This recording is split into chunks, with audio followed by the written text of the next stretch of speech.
Hi hello ಎಲ್ಲರಿಗೂ ನಮಸ್ಕಾರ. ಇವತ್ತು ಚಿಕನ್ ಪಕೋಡ ಹೇಗೆ ಮಾಡೋದು ಸಿಂಪಲಾಗಿ ಮನೆಯಲ್ಲೇ ನೋಡೋಣ. ಫಸ್ಟಿಗೆ ಕಡಲೆ ಹಿಟ್ಟು, ಅಕ್ಕಿ ಹಿಟ್ಟು, ಜೋಳದ ಹಿಟ್ಟು ತೊಗೊಂಡಿದ್ದೀನಿ. ಒಂದೆರಡು ಸ್ಪೂನಷ್ಟು ಖಾರದ ಪುಡಿ ತೊಗೊಳ್ಳೋಣ. ನಿಮ್ಗೆ ಖಾರ ಎಷ್ಟು ಬೇಕು ನೋಡ್ಕೊಂಡು ಹಾಕ್ಕೊಳ್ಳಿ.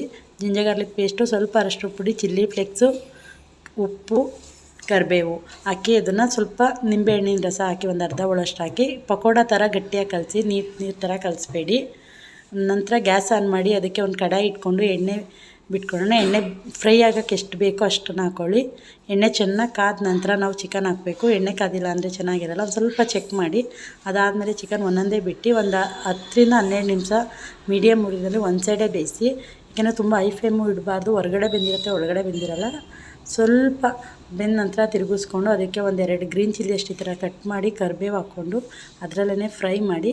ಈ ಥರ ನೋಡಿ ತುಂಬ ಅದ್ಭುತವಾಗಿ ರುಚಿ ಇರುತ್ತೆ. ಒಂದು ಸಲ ಮನೆಯಲ್ಲಿ ಮಾಡಿ ಹೇಗಿದೆ ಕಮೆಂಟ್ ಮಾಡಿ. Thank you so much.